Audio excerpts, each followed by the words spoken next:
Este é o programa Debate Brasil, produzido pela AEPET, Associação dos Engenheiros da Petrobras, e transmitido para todo o país por uma rede de TVs comunitárias e outros canais de televisão.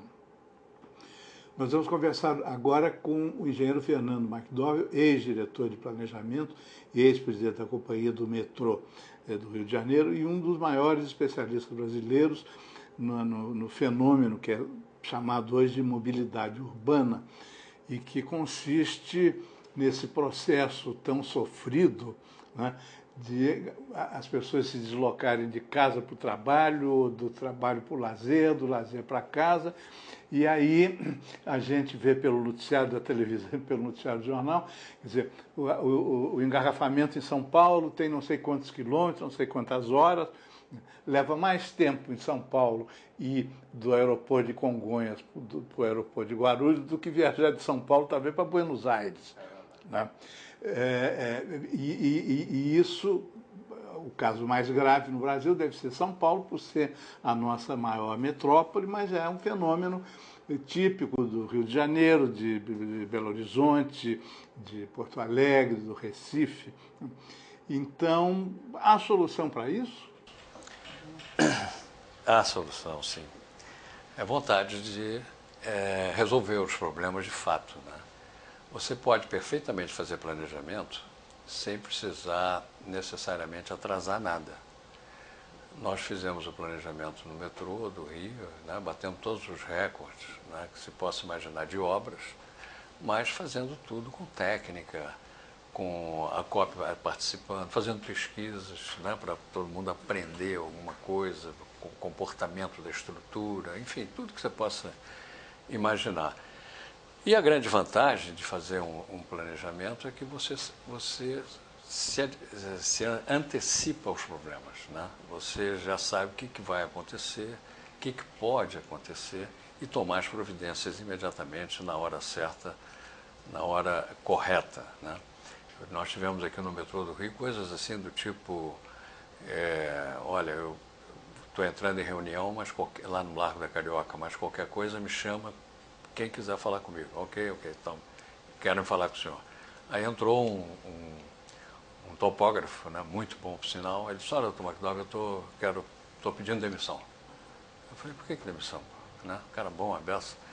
Ele falou, não, o senhor quer que eu termine, quando terminou a obra, eu vou fazer o as-built, né, quer dizer, depois de construído. Então eu tenho que fazer um levantamento e quando eu vou fechar tem um erro. Quando eu vou fechar outra vez tem um segundo, maior.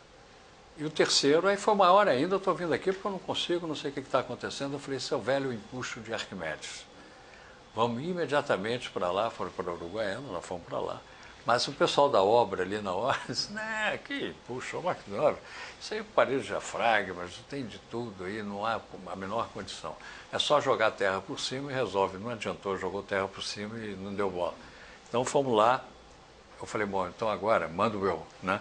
Enfia aí uma broca no piso e isso parecia petróleo, só que era água. E voltou tudo ao normal e o professor Costa Nunes, que era um grande engenheiro brasileiro, ele fez segurou direitinho ali na Uruguaiana. Quer dizer, tudo você ficava na frente, né?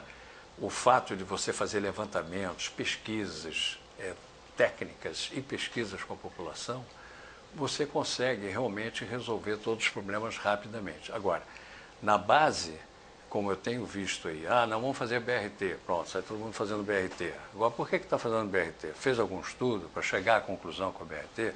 Ou o metrô? Vou fazer a linha 4 do metrô. BRT é um processo existente só no Rio ou tem em algum outro? Não, começou lá com o Jaime Lerner, lá em Curitiba. Exatamente. Lá a coisa funcionou muito bem, porque os corredores eram compatíveis, quer dizer, as demandas eram compatíveis com o sistema de transporte que você estava se propondo a fazer, né? Então foram feitas estações, para cabe apenas um ônibus, né, articulado, começaram aí os ônibus articulados, e eles fizeram uma rede em Curitiba que foi excelente, né? Foi excelente. Foi ou ainda é? Não, agora tem alguns desses corredores que agora a demanda cresceu muito, né, ao longo do tempo, já está mais para metrô do que propriamente para o BRT. Tanto é que está se fazendo, eles fizeram um estudo, devem implantar provavelmente o metrô lá, né, estão ainda discutindo. E antes disso ainda tentaram colocar um ônibus biarticulado para exatamente poder... Três pedaços. Exatamente, para poder ampliar, né, a capacidade do sistema, mas deixar as estações com um só, né? Então ele ficou muito grande ali. Mas, de qualquer maneira, é algo importante. Eu não sou contra o BRT. Né? Pode até parecer que eu seja contra o BRT, mas não sou. E não sou nem a favor de nenhum sistema de transporte. Eu só sou a favor de você colocar o melhor sistema de transporte num determinado corredor.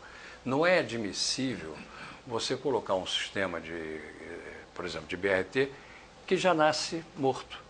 Ou seja, vai ter uma vida útil muito pequena. Por quê? Porque está colocando num lugar que tem uma demanda enorme, muito próxima já da capacidade dele, então não vai durar muito tempo.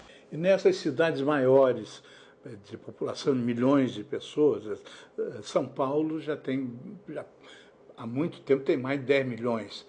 Qual é o sistema mais prático? Olha, em São Paulo, quando se não me falha a memória, foi em dezembro de 2009, eu fui chamado para fazer uma conferência na World Cup, né, das cidades que estavam sendo escolhidas para a Copa do Mundo. E eu alertei lá nessa oportunidade que o Brasil tem uma coisa interessante, ou é um sistema de ônibus, ou é um metrô. Esse vazio aqui sempre existiu. Você tem que preencher esse vazio. Outras tecnologias que não sejam, evidentemente, o BRT, porque tem limitações de capacidade, e não seja o metrô, que é muito caro e tem uma capacidade enorme só para alguns corredores no Brasil. Você vai escolher a dedo esses corredores para poder colocar um metrô. E o BRT, evidentemente, tem mais condições de você ter mais corredores de acordo com ele. Mas, em outros lugares, isso já fica comprometido. Tá? Bom, então, por exemplo, a linha 3 do metrô era exatamente onde está sendo feita a Transcarioca. Então, do metrô do Rio. Metrô do Rio. Então, já estava previsto o metrô, vão colocar o BRT, fica uma coisa um pouco mais complicada. Fica descartável. Fica mais complicado para o BRT, porque era uma linha para metrô. Então, esses sistemas de transportes entre o BRT de um lado e o metrô do outro, esse vazio aqui, é que você pode preencher através do sistema HSST, quer dizer, o trem de levitação magnética.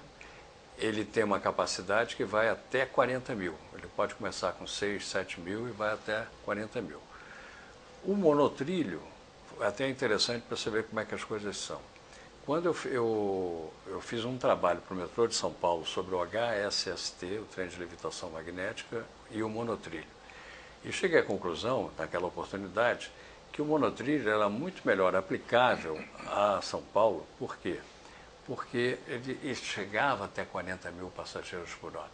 E o monotrilho chegava a 26 mil. Então, não iria satisfazer São Paulo dentro dessa pergunta que você fez. Colocou muito bem, por sinal. Na hora de fazer isso, o que aconteceu? São Paulo, a própria Bombardier, né, eles fizeram um almoço aqui para mim no Rio, lá no MAN, e foi exatamente, queriam conversar comigo a respeito desse meu relatório, que eles descobriram que existia um relatório meu que dizia isso em São Paulo. Agora, a diferença vieram me comunicar que eles estavam fazendo agora para São Paulo, e São Paulo ganhou com isso, né? Não mais aquele monorail que chegava a 26 mil, mas o novo monorail maior do mundo, segundo eles, que é o monorail 300 da Bombardier, que eles já ganharam a concorrência. Também aquela fábrica de aviões. Isso, exatamente. Ela é uma das maiores construtoras também de material rodante, né, essa coisa toda. Então, ela fez e está fazendo hoje um monotrilho que chega a 40 mil. Né? E nós fomos discutir isso exatamente, porque eu tinha dito que limitava a 26 mil Você vê a diferença, ao invés de ficar todo ofendido, porque eu falei 26 mil, não, eles vieram me mostrar que, em função disso, eles partiram para uns 40 mil. Quem ganhou com isso foi São Paulo, porque é exatamente naquela região ali que você tem uma leste-oeste, que é a maior densidade de linha de gente numa linha de metrô, é a linha leste-oeste.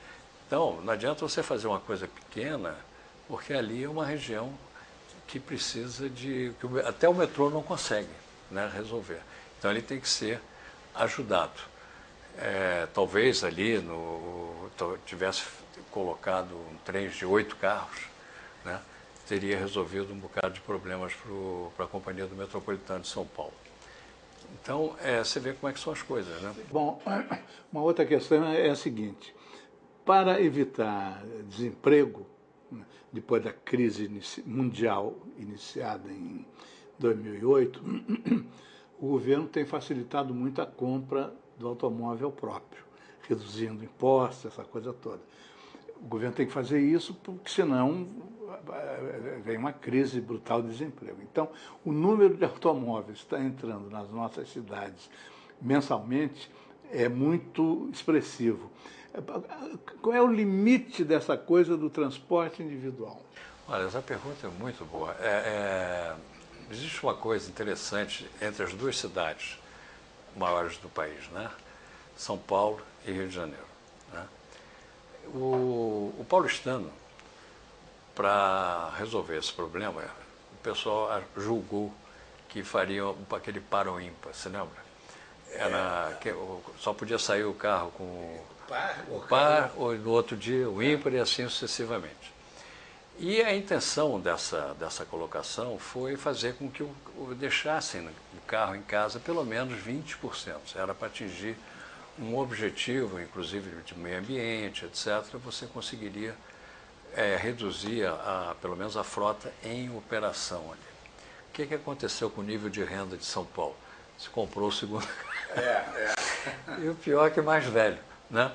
Então, criou um outro problema para São Paulo, né? Aqui no Rio de Janeiro, as pesquisas, desde a época que eu estava construindo o metrô, nós fizemos uma pesquisa para saber: o senhor usou o carro ontem?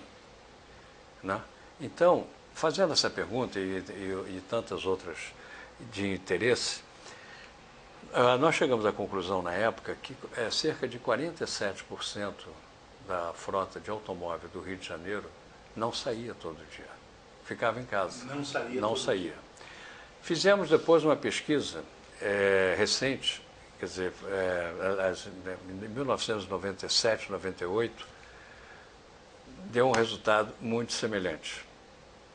Então, você vê, uma feita em 75, 76, nessa época, outra feita em 97, né, que nós fizemos um grande levantamento dos automóveis, de viagens, etc., deu 40%. E, mais recentemente, a própria Sete Rio ia fazendo online, né? O senhor usou o carro ontem, né? E também dá cerca de 40%. Então você vê que o carioca, sem precisar de par ou ímpar, etc., ele já deixa o carro em casa. O carioca, a classe média anda de ônibus, né? Desde garoto, né, eu andava de bonde, né? Seja para o colégio, sempre transporte coletivo, né? Era uma coisa, ninguém via com motorista, nem nada disso, né? Você ia,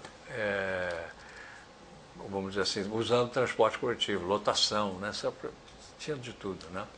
Então, o carioca, o estilo dele, ele não se incomoda. Hoje, você pega a própria Barra da Tijuca, né?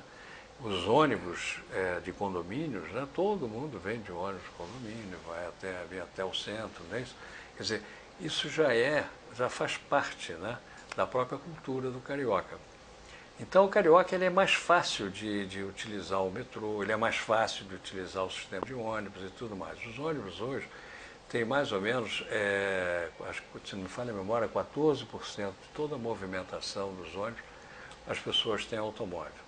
Inclusive, tem uma renda bem superior, né, ao próprio sistema de ônibus, né, que utiliza, né, o ônibus para valer. E também o metrô. O metrô já tem quase 32%, alguma coisa no gênero. O metrô do Rio para o passageiro é mais confortável que o de São Paulo? O metrô do Rio é.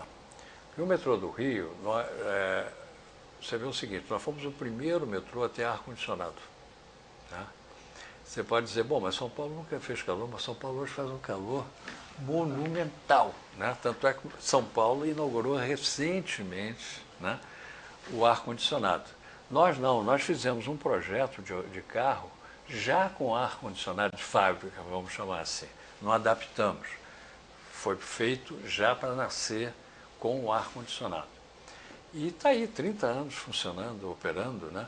O que a concessionária do metrô está fazendo hoje, que eu acho que é extremamente importante, ela está modernizando esses trens, porque são sensacionais. Outro dia eu andei num deles, eu fiquei tive uma emoção, né?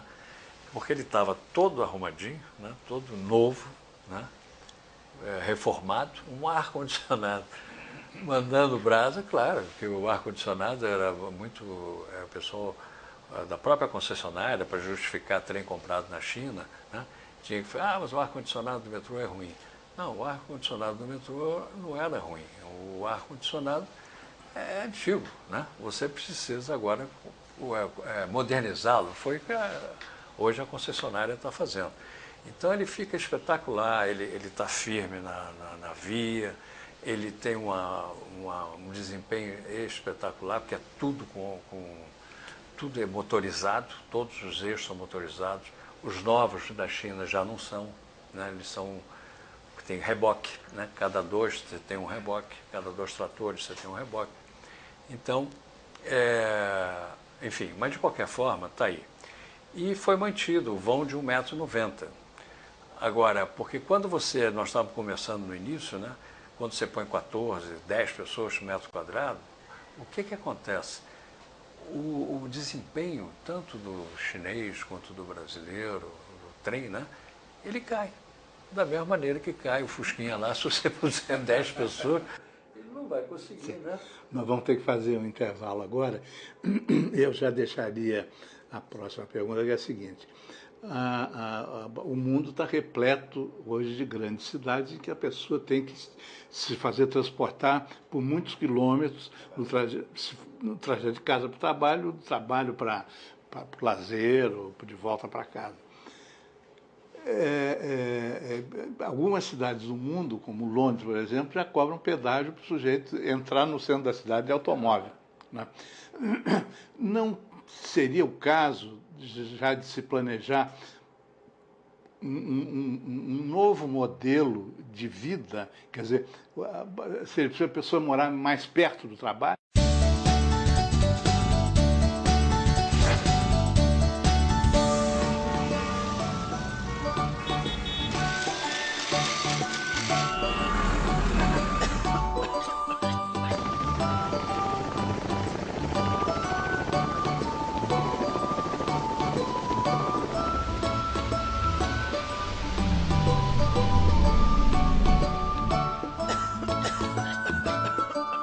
Talvez fosse bom pensar no amanhã utilizando melhor o nosso petróleo de hoje, antes que tudo isso acabe.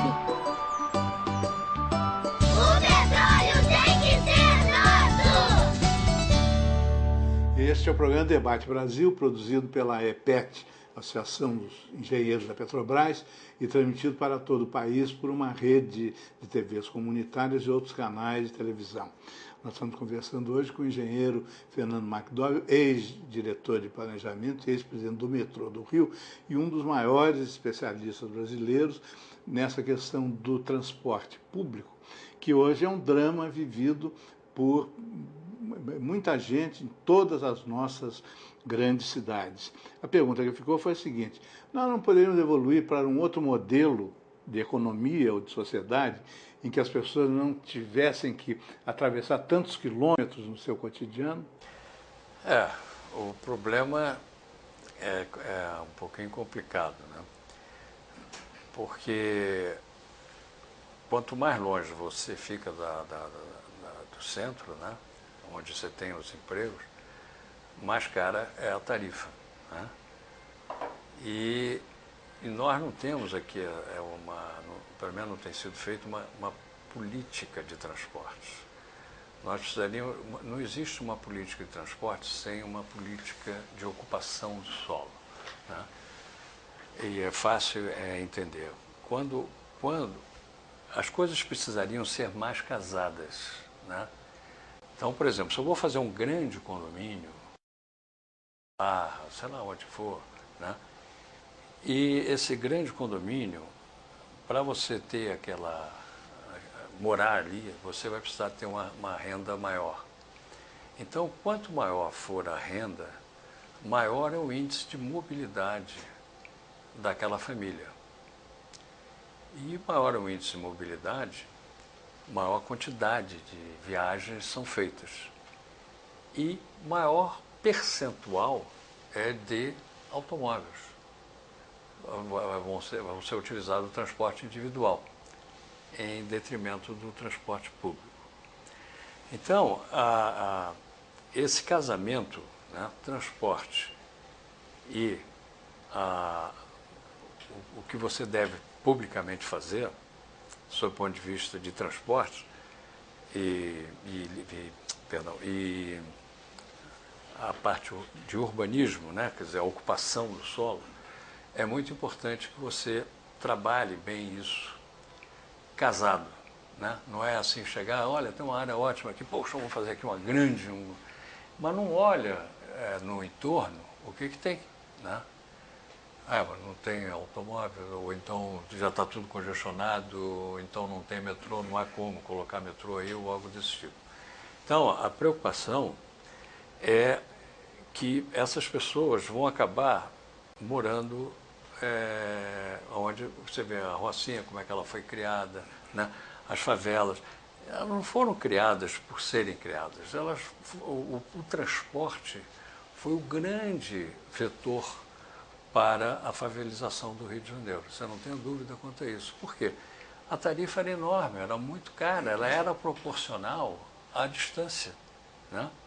Então, a população tinha, onde estava o emprego, né, ela tinha que vir para cá, porque não podia ficar lá, porque o salário não cobriria, né?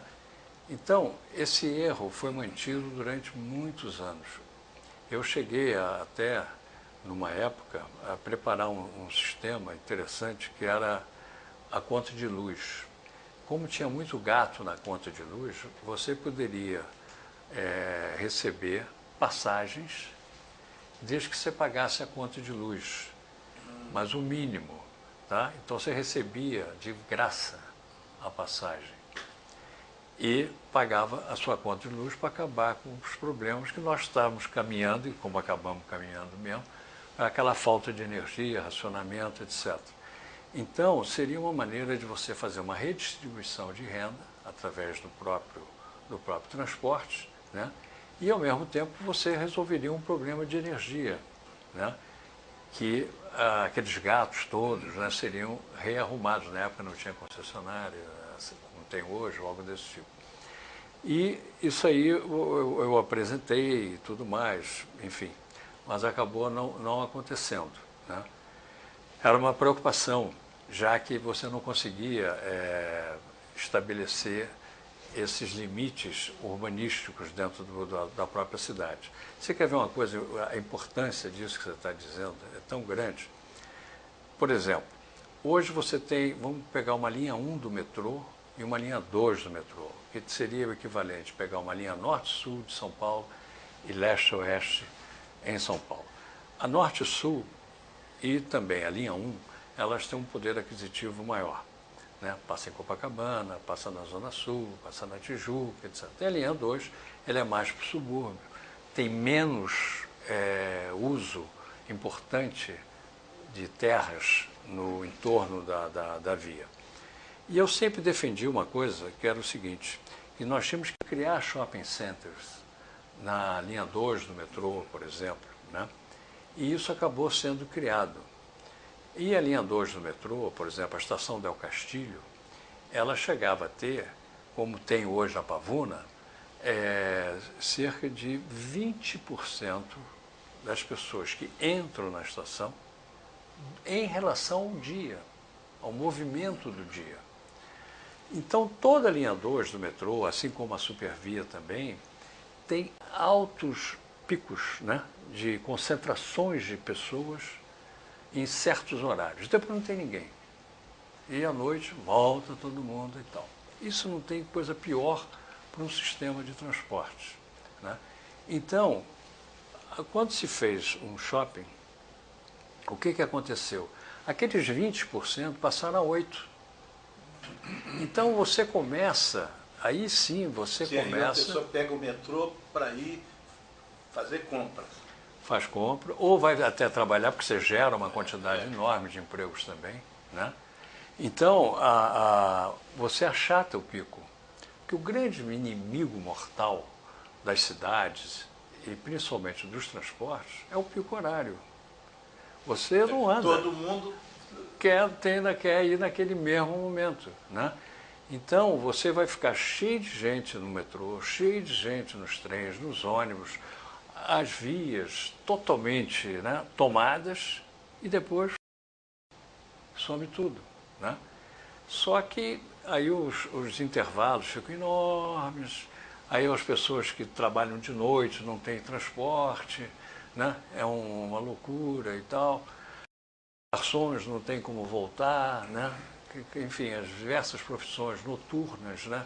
O pessoal de manutenção dos trens, das plataformas, dos metrôs, que trabalham na madrugada e depois precisam voltar, né? Então, tem que se pensar nisso tudo, né? E isso você só faz com o planejamento. Então, é extremamente importante, no caso assim da linha 2, onde está o subúrbio todo do Rio de Janeiro, o governo tinha que incentivar violentamente a ocupação com esse tipo de uso, né, de shoppings, etc., que são os que realmente acabam com o pico. E outra coisa, você pode resolver muitas coisas, do tipo, eu, por exemplo, fiz trabalho aí para a Petrobras, então eu tinha reunião cedo, né, eu vinha bem cedinho para cá, né, na Nilo Peçanha ali, então eu vinha muito antes do tempo, mas vinha para tomar um café no bar, né, enquanto, para poder chegar na hora certa, eu estava lá na reunião, né. E uma coisa que eu notei é que muita gente já está fazendo isso.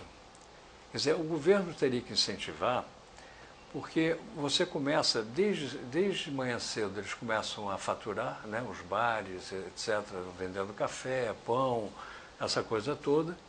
E eu até precisei de comprar uma lapiseira, sabe que eu tinha esquecido a caneta e tal, para a reunião, né?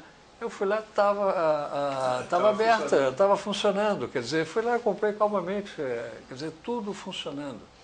Isso deveria ser... Descongestionar, acabar com os horários de pico. Exatamente.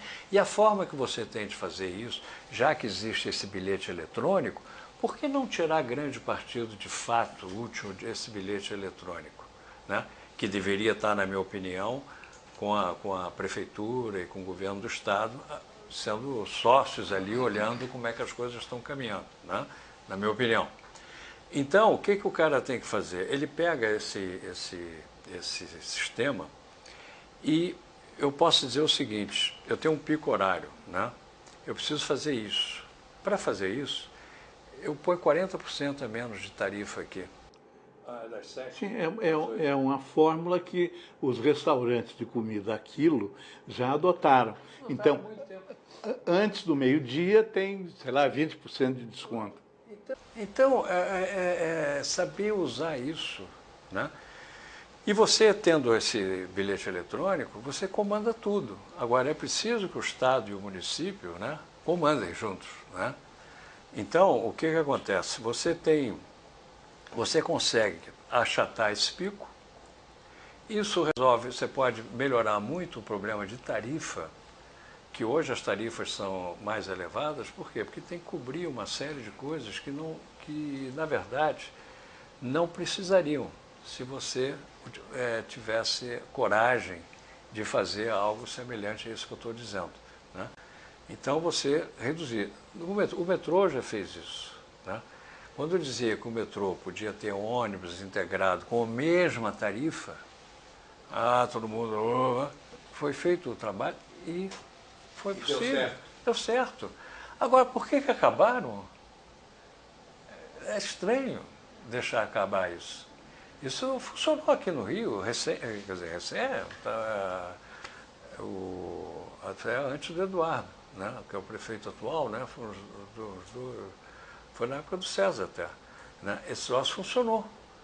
Agora, por que acabou? Depois que mudaram os acionistas. É isso que o governo tem. Na minha opinião, é o seguinte: quem tem que estabelecer a política de transporte é o governo, não é a iniciativa privada. E quem está estabelecendo é a iniciativa privada. Ela estabeleceu, ela parou com esse ônibus, né? Parou. Então, não é assim que as coisas devem caminhar, entendeu? O governo tem que estar preocupado, tanto é que o governo hoje ele está refazendo o plano diretor de transportes urbanos, é o PDTU, está refazendo.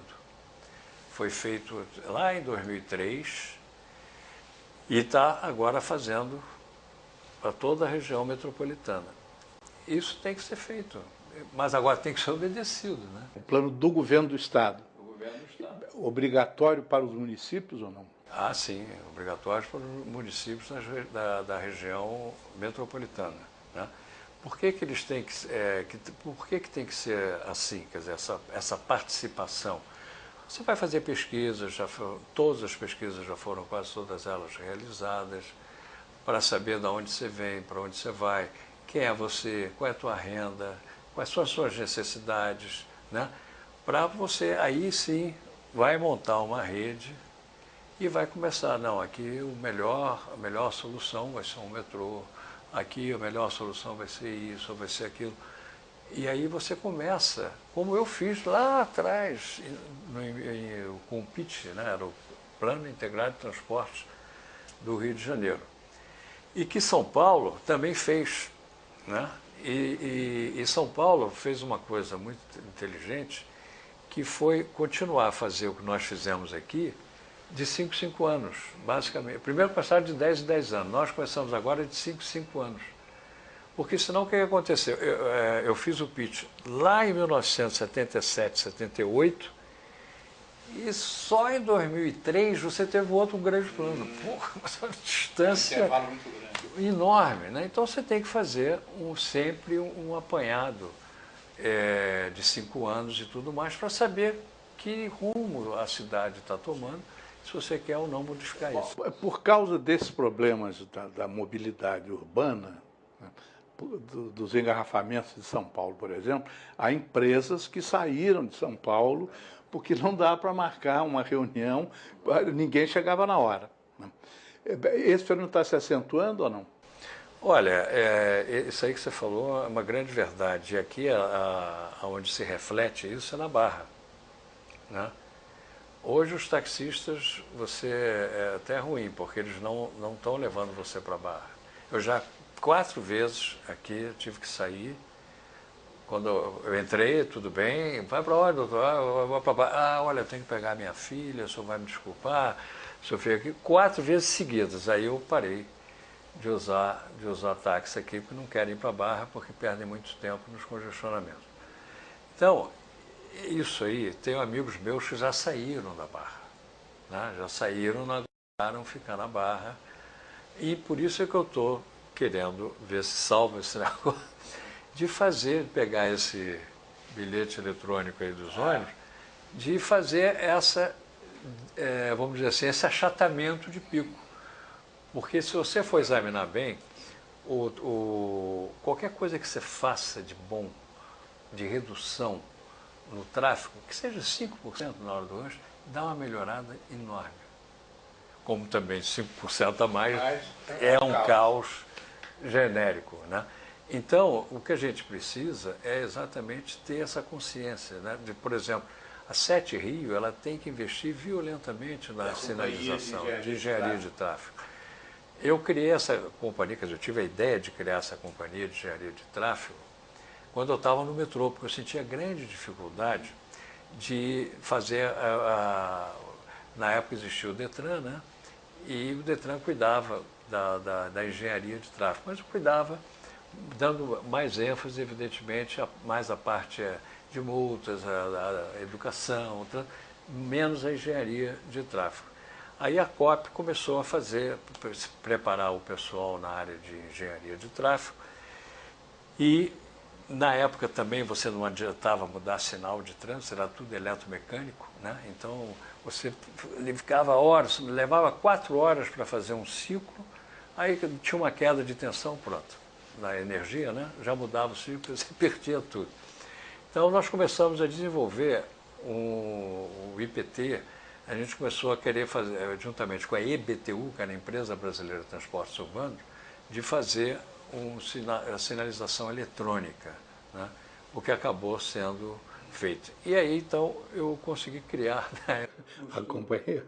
Bom, nós vamos ter que fazer mais um intervalo agora. Eu já lhe deixaria outra pergunta.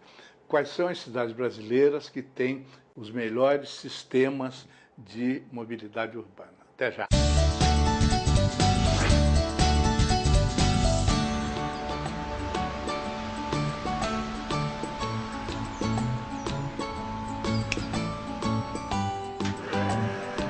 As reservas do pré-sal estão estimadas em 10 trilhões de dólares.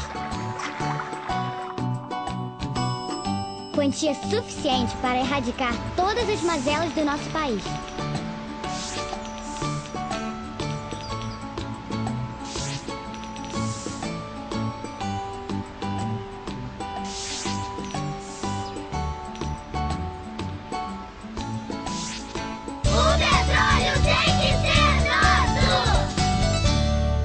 Este é o programa Debate Brasil, produzido pela AEPET, Associação de Engenheiros da Petrobras, e transmitido para todo o país por uma rede de TVs comunitárias e outros canais de televisão.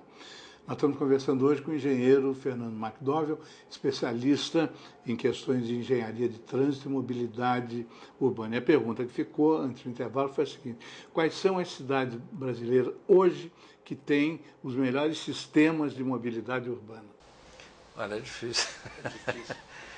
Já foi Curitiba? Não, é difícil. Exatamente, Curitiba seria o grande símbolo da resposta imediata, né? Mas também está tendo uma série de problemas, queixas, etc., né?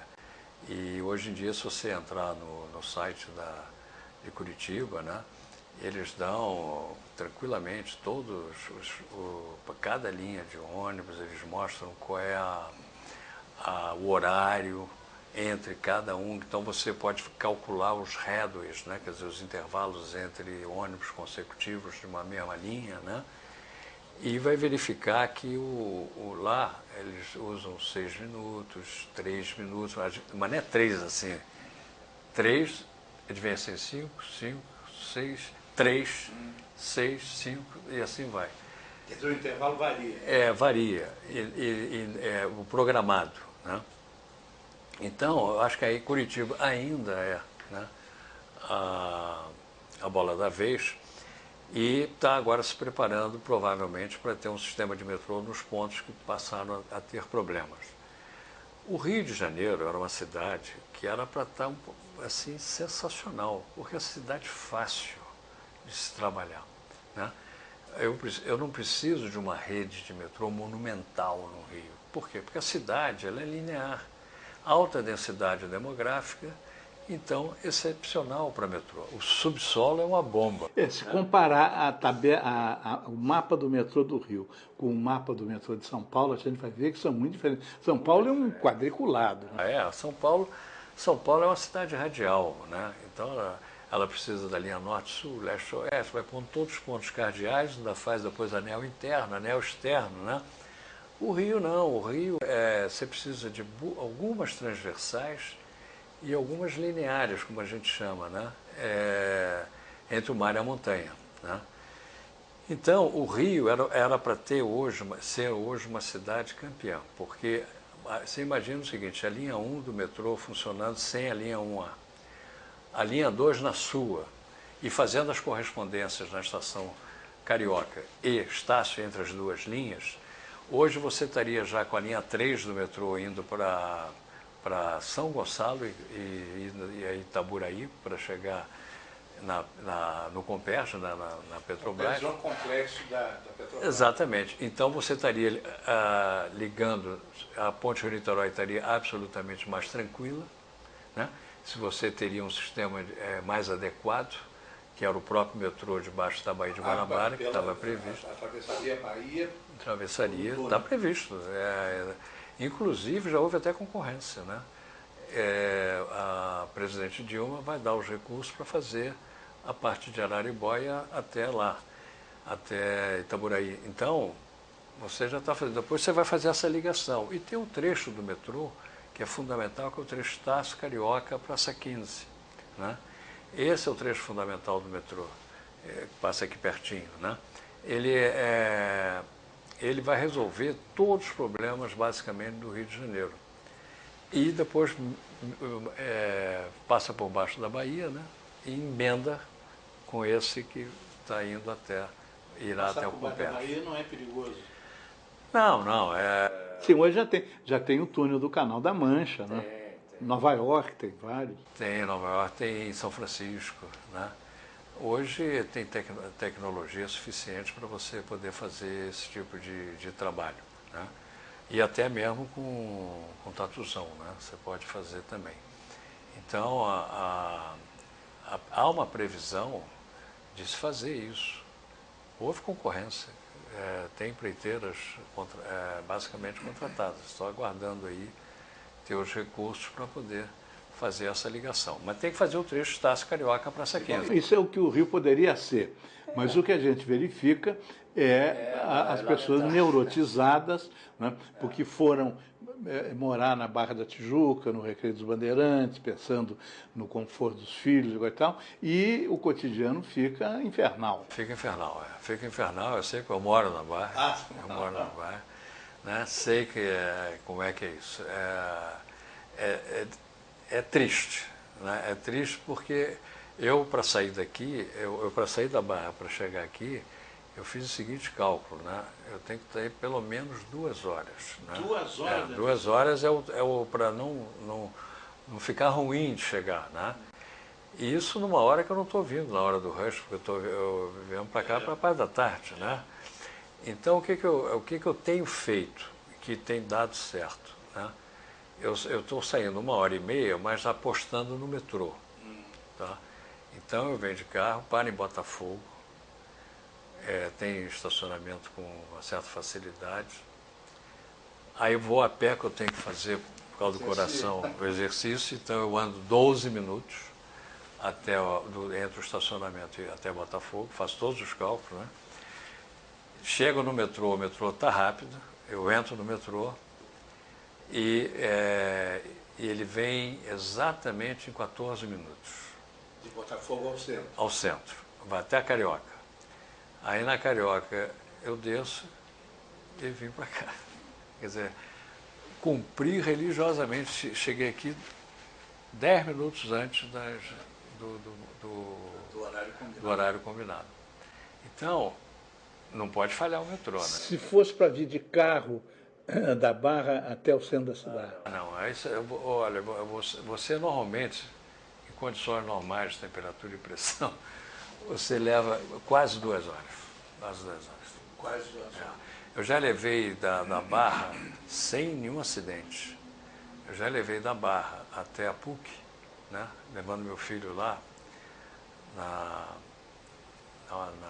na PUC, já levei 2 horas. Em São Paulo seria quanto tempo? Engraçado, eu acho o Rio pior que São Paulo. Pior que São Paulo? Eu acho. Eu vou muito a São Paulo, né? Fiz muito trabalho em São Paulo. E eu acho que o Rio hoje está mais complicado que São Paulo. Porque São Paulo tem mais, vamos dizer assim, eles têm um sistema de sinalização, eles já estão numa fase bem mais adiantada de sinalização inteligente. Eles têm um metrô que tem uma rede que, mal bem, eles transportam aí quase 2 milhões de pessoas por dia, né? Não param de fazer metrô, né?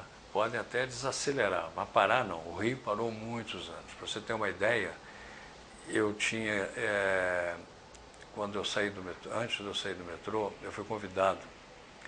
Agora, hoje a gente pode falar que não tem problema, para ser presidente do metrô mesmo, no novo governo. E eu, como era muito amigo, sou muito amigo do Noel de Almeida, eu falei com ele, estou pedindo demissão, estou indo embora. Ele, você vai me largar? Vou embora. E foi embora. Mas eu estava falando mesmo aqui... Sim, que no começo estava melhor. No começo estava bem melhor o metrô, né? E ele vinha cumprindo, vamos dizer assim, muito bem tudo, tá certo? Chegou a transportar, só para você ter uma ideia, em 84, 400 mil pessoas sem ter a linha 2 ainda operando. Era uma linha tá que certo? ia de Botafogo e até essas Penha. Então, que é o que hoje você tem na linha 1. Aliás, teve até 2011 você tinha isso, 400 mil. Mas eu estou falando de 1984, né? Sem a linha 2. Né? Então, o metrô tinha tudo realmente para fazer essa cidade andar totalmente. Né? Mas, infelizmente, isso não aconteceu. Puseram na cabeça de fazer essa linha 1A, que eu tentei ser contra, mostrei por A mais B que não seria a melhor solução. Essa linha 1A que está levando o metrô a fechar essas estações, a construir outra embaixo, etc. Sabe, são muitos prejuízos que a cidade passou a ter por uma questão que foi tentada na época do Brizola. Eu fui contra, mostrei por A mais B, o governo não voltou atrás na época. Depois foi o Antônio Garotinho e a Rosinha anunciaram, eu fui contra. Mostrei por A mais B que não deveria ser feito. Voltaram atrás, né? Na época o PT tinha apoiado para não fazer esse tipo de coisa. E depois, quando veio o Sérgio Cabral, até achei que era mais fácil, veio a ideia outra vez. Né? Volta e meia ela vinha, né? E dessa vez foi feito. E a pessoa que brigou, a gente brigou e tudo mais, no bom sentido, não joga muito de ninguém, né? Mas brigamos para não fazer, eu briguei para não fazer. Hoje não está mais no metrô, quer dizer, então deixou aí uma bomba, relógio. Então a tendência, não só no Rio, nas grandes cidades brasileiras, é piorar ou melhorar? Eu acho que a vaidade, às vezes, atrapalha muito. Entendeu? Quando a vaidade não entra no sistema, eu acho que tudo vai melhorar. Tá? Eu acho que você não pode fazer partidarismo de sistema de transporte. Não é um fla-flu, tá certo? Sou metroviário, então eu sou Flamengo e vou até o final o outro. Não é isso. Né? É colocar o sistema mais adequado, tecnicamente falando, para a população. Né? Então, jamais fazer esse tipo de comparação. E isso houve, né? O Albuino, que era na época, e o secretário de Transportes era o Salomão, né? Era o Salomão e o Albuino era presidente da Central. Então... Albuino, ex-governador do Isso, ex-governador do Espírito Santo. Uma pessoa fantástica. Então, aí eu mostrei.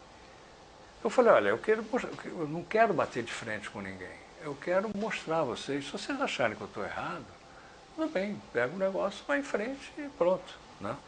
Mas não, eles viram que realmente não era um negócio bom. Então, o Salomão e o Albino disseram, não vamos fazer mais. Chegaram, chamaram a concessionária, não vamos fazer isso. E foram eles que fizeram o primeiro PDTU, o Plano Diretor de Transporte Urbano, que agora está sendo feito vamos dizer assim, a modernização do PDTU está sendo feito agora. Quer dizer, com novas pesquisas, porque foi feito lá em 2003, né? Nós estamos em 2013, quer dizer, 10 anos, devíamos até ter feito isso de 5 anos, mas já é uma grande coisa, pelo menos, fazer os 10 anos. Então aí nós vamos ver como é que está crescendo a cidade, como é que o negócio funcionou, como é que não. Fora do Brasil, quer dizer, há experiências que seria aconselhável nós adotarmos aqui. Por exemplo, Londres agora tem o pedágio para quem vai entrar de automóvel no centro da cidade. Nova York recuperou o seu metrô. Recuperou o metrô. Houve época em que era até perigoso, havia muita violência, né? Mas está recuperado. Que cidade no mundo está avançando mais? Olha, as asiáticas, né? Eu trabalhei na China, né? E eu fiquei muito impressionado com os chineses, né? Em Hong Kong, quando eu fui conhecer Hong Kong e contratar até uma empresa para fazer pesquisas de origem e destino, eles já vinham crescendo naquela oportunidade, 10% ao ano, né? 9%, 10%. E o pessoal do governo era um pessoal assim, que eu tive pelo menos muito contato, muito interessado tecnicamente em solucionar os problemas. Tecnicamente, não politicamente, né? Quer dizer, depois até você pode colocar a política em cima, que não tem problema nenhum, mas tecnicamente eles estavam resolvendo muita coisa. Então, como o inglês ia devolver, né? E a província de Guangdong, que foi onde eu trabalhei, ela era uma província vizinha, né? Vamos chamar assim, de Hong Kong, mas tinha um grande descompasso, né? Entre Hong Kong e lá. E o inglês ainda fazendo várias obras, tudo, né, que você possa imaginar. Os chineses não tiveram dúvida, partiram para lá. Eu fui, na época, fazer o plano de vias expressas, né? E quando eu entrei lá, eu fui pegar minha mala, né? Minha mala preta, ela estava branca. Eu não entendia como é que ela estava branca daquele jeito, né? Quando eu entrei na cidade, é que eu vi, ela estava branca de poeira, né? Um negócio assim inacreditável. Estavam fazendo tudo que você possa imaginar. Estavam fazendo metrô, estavam fazendo grandes hotéis. Eles me puseram no 56º andar de um hotel. E eu não sou muito chegado à altura, pô, né? E então eu olhava assim, rapaz, dava até medo, né? Com uma janela baixa, né? E você no 50º, você tomava café da manhã no meio, né? Então as coisas assim monumentais mesmo, né? Monumentais. E para mim foi uma experiência notável, né? E eu fui pegar esse pessoal, né? E eles pediram um preço absurdo, né? Eu falei, olha, eu estou dando uma chance a vocês de conversar com seus futuros chefes, né? Então senta com eles aí, faz uma coisa mais acessível e tal, porque eu queria saber o que era tão caro, né? Aí quando ele me mostrou, eu falei, isso é que a gente faz no Brasil, cara, isso assim, assim, assim. Eles viram que eu conhecia, né? Então, mas mantiveram, não, isso aqui é o nosso padrão, né? Hong Kong é isso. E foram lá. Eu sei que deu uma confusão danada, eles tiveram que voltar atrás e acabaram. Aí mandaram, eu estava aqui no Brasil, mandaram tudo em chinês, eu mandei tudo de volta para mandar em inglês pelo menos, né? Mas a experiência foi realmente notável, porque eles fizeram uma revolução realmente na China inacreditável. Xangai já foi, não sei se ainda é, a maior cidade do mundo. Infelizmente, nosso tempo está chegando ao fim, essa fica a outra pergunta. Como é que os chineses resolveram esse problema? Eles podem nos dar lições sobre isso? Eu acho que eles podem dar muitas lições, tá? Eles têm uma forma de decidir, né? Quando precisam decidir, mas tudo em base de técnica, né? Quer dizer, na hora que eles olham e vejam que realmente aquilo está embasado, etc., eles entram, né? Para valer no negócio. Você vê que a China, a capital, Pequim, né? Ficou uma coisa assim fantástica, né? Eu não tive a oportunidade, eu fiquei só lá na província de Guangdong, né? Mas eles fizeram, por exemplo, um metrô sensacional, mas eles tiveram grandes desastres, né? Eles têm, às vezes, uns grandes desastres, né? E talvez pela pressa, contratação, muitas vezes eles contratam muitos países, né, para fazer as coisas e tal. E eles estava lendo que Guangdong levou 5 anos de atraso, né, porque o túnel foi esmagado. E morreram 20 e tantos operários, né? Então, tiveram alguns sucessos desse tipo, né? Mas, independentemente disso, eles primam muito pela técnica. E foi o que eu me dei bem. Eu achei, bom, cara, eu vou falar coisas aqui, talvez, né, não vai interessar a mínima, né? Mas interessou, sim. A única coisa que ele falou é que quando eu estava no negócio do pedágio e tal, é que eles falaram que não precisava fazer como a gente faz aqui, né? Que é a ambulância, essas coisas todas, que isso aí eles têm, né? Quer dizer, entra o pessoal e resolve, né? Funciona a parte de saúde deles. E também de socorro, né? E então não precisaria fazer isso. Mas eles, aí eu falei, bom, mas e se ele enguiçar o carro, né? Então eles, não, também não. Então eles preferiram fazer simplesmente, o cara paga o socorro. Tem o socorro, mas ele paga ali na hora. Aqui não, né? Aqui está dentro do pedágio. Obrigado. Esse foi o programa Debate Brasil.